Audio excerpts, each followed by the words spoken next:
So when I meant the word, planning,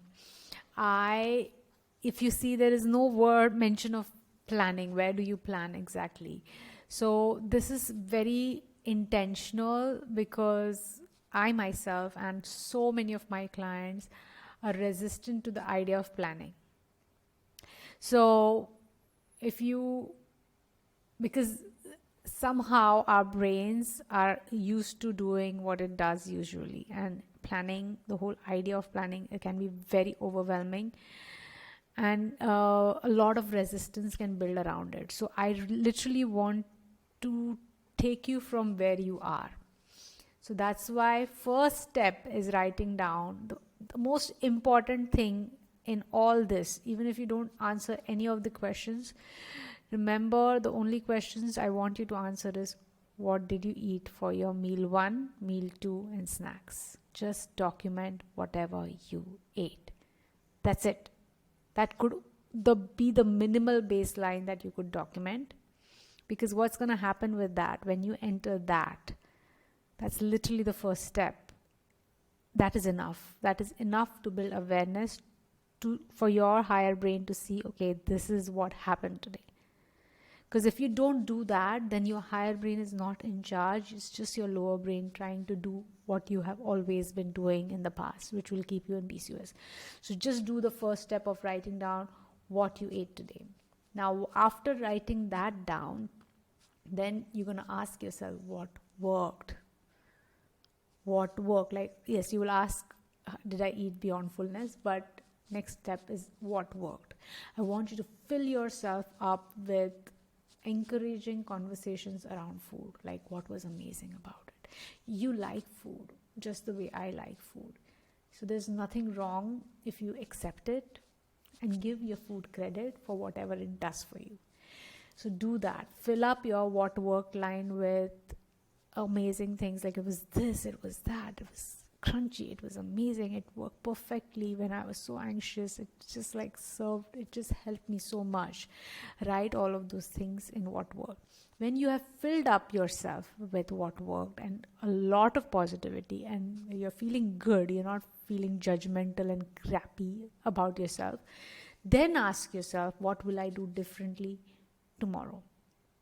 That is the planning process.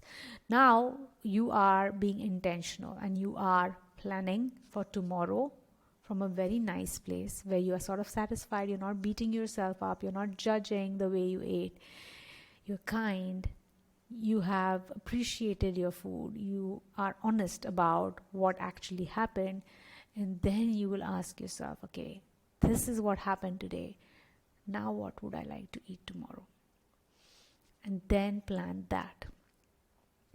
Now tomorrow, you need to just see if you ate as you planned differently yesterday. Like, did you follow that? Whatever your brain suggested, what you will do differently tomorrow, did you eat that? If not, what did you eat? And how did that serve you? Now remember, the goal is, remember the step 1 food items that you decided. The goal is to be around in that arena. Those are the food items that you're going to allow yourself to eat as much as possible. We want to constrain down. We don't need the food to be like the constant source of entertainment. Notice if your brain goes to thoughts like, but I don't want to deprive myself of food. I want my freedom around food. And yes, you can. But you are the one who decided the step 1 foods. I'm not the one deciding. I gave you a list of my food items that serve me, but you get to have full liberty to put food items that you like, which you think are healthy. Because then your brain will let you eat it, and catch yourself whenever you think that you feel trapped or like very restrictive and feels too strict to follow that. Catch yourself when your brain goes there and call it bluff. Right? It's a bluff that your primitive brain or your lower brain is throwing at you because it doesn't want to do as planned or something which is healthier. All right? Now, this is the work that can get you throughout your life. Like, I am doing this kind of work for 4 years and I intend to do it until it becomes effortless for me, until I change all my old eating habits into the new eating habits where I don't eat flour and sugar. And that's still my journey. But I have already had a baby and I don't really have any period problem apart from some hair which is coming up, probably because of perimenopause. I don't know how my menopause is going to be, but I'm still going to do this process. I'm still going to do the step 1, step 2, step 3, step 4, step 5. I'm going to do all the steps because I don't want to have a baby right now, but I do want to connect with my partner. I do want to be connected with my food, with my exercise, with my sleep. I want to be fully aware of it, and I'm going to continue doing that work. So if you are someone who wants extra support, one-on-one support to carry you until you get your result, or you need support in your pregnancy, I am there. Just reach out to me, see if you can book a discovery call with me if you find a slot. If you don't find a slot, please email me or DM me on Instagram and let me know what you're interested in, and I'll see what I can do for you.